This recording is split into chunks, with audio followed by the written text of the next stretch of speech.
Okay, dear student, our next lesson is thermodynamics 2 from the general chemistry.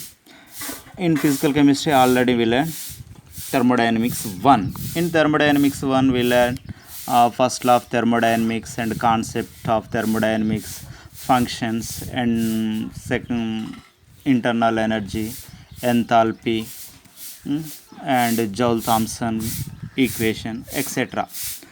In thermodynamics too, we learn some concept. First of all, second law of thermodynamics. Second law of thermodynamics. In second law of thermodynamics, it is defined as several types. All spontaneous processes are thermodynamically irreversible. According to Clausius, without help of the external agency, heat cannot flow from the cold body to hot body. Several types of definitions are there from the second law of thermodynamics to from first law. After then, in this second law, in this thermodynamics too, the important one is the concept of entropy. Concept of entropy is the very important. We have one video about the Carnot cycle and efficiency of engine. From the Carnot cycle, we have one equation, that is the Q2 minus Q1 by Q2 equal to T2 minus T1 by T2. This equation taken from the Carnot cycle. From this equation, we get concept of entropy. From this equation, we can write 1 minus Q1 by Q2 equal to 1 minus T1 by T2. We get Q1 by Q2 is equal to T1 by T2. Then Q by T equal to constant. This is the entropy concept. But here Q is the heat energy, T is the temperature. Entropy is a state function. That's why the heat energy observed or lost both are under reversible process. Both are under reversible process. That's why we can write Q reverse by T. Here entropy is a state function. Entropy denoted with S. State function means it depends upon final state and initial state. That's why in set delta S equal to Q reverse by T.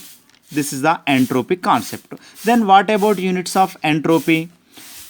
Q is the heat energy. Energy units calories or calories. And temperature units degrees of kelvins. Calories for degree of kelvins is the units for concept of entropy. Then what about definition of entropy? Entropy means the disorderness of the system or the measuring of disorderness of the system. We can define entropy, or otherwise the ratio of the heat energy lost or observed by temperature or absolute temperature we read as entropy. Once again, the ratio of the heat energy observed or lost and absolute temperature we called as entropy. The another definition is the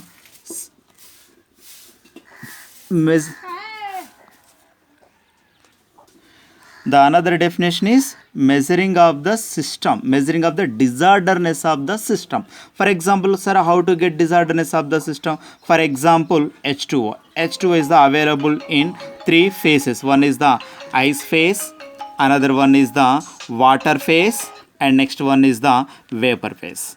Compare these things, ice, water and vapor.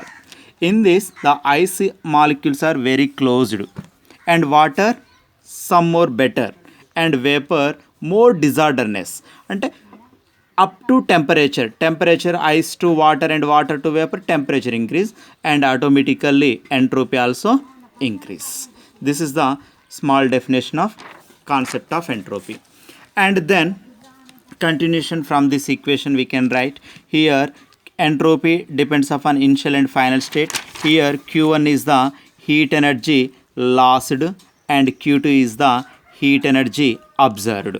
From this equation we can write from this one Q1 by Q2 equal to T1 by T2. Here Q1 by T1 is equal to Q2 by T2. Here Q1 is the loss of energy, that's why indicate minus. Here Q2 is the gained by the energy or observed the energy. And from this equation we can write Q1 by T1 plus Q2 by T2 equal to 0. Then we can write summation Q by T equal to 0. Here Q is the under reversible process, that's why dQ a reversible process.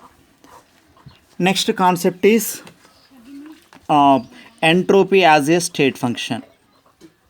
Entropy as a very important question, this one. Entropy as a state function. State means it depends upon final state and initial state, and we can't define path. Hold a bit. Okay, next concept is entropy as a state function. This concept is the very important in our exam purpose also. Very easy to understand. Okay, entropy is a, and we can prove entropy as a state function. That means it's not depends upon the path function. That's why we take two paths. A is the initial state, B is the final state. A to B is the path 1. A to B is path 1. And B to A is the path 2. Right. From this above cycle we have two ways is there. One is the path 1, another one is the path 2. A to B and B to A. Path 1 and path 2. Right. Now we take the equation from this above equation. Summation dQ by T is equal to 0. Here two paths is there. From this equation we can write dQ by T, the path is the A to B, plus here remove the summation, and second path is the B to A. The entropy equation is dQ by T. This for path 1 and path 2 equal to 0. Next, integration A to B and dQ by T equal to, here this term write as outside the equal to minus B to A dQ by T. Here remove the minus, the limits will be changed. That is A to B and dQ by T equal to, here remove the minus, the limits will be changed. A to B dQ by T. Here path A to B, sorry, limits will be changed. Here B to A, and here also. Okay, we just wait, hold on. From this equation both equations are same. That means path 1 equal to path 2. That means the entropy independent on the path or does not depends upon the path. Why? Because both paths are same. That means initial and final states are the different. It has concluded that entropy does not depends upon the path and entropy depends upon the state. This is the proof entropy as a state function. Okay, thank you dear students.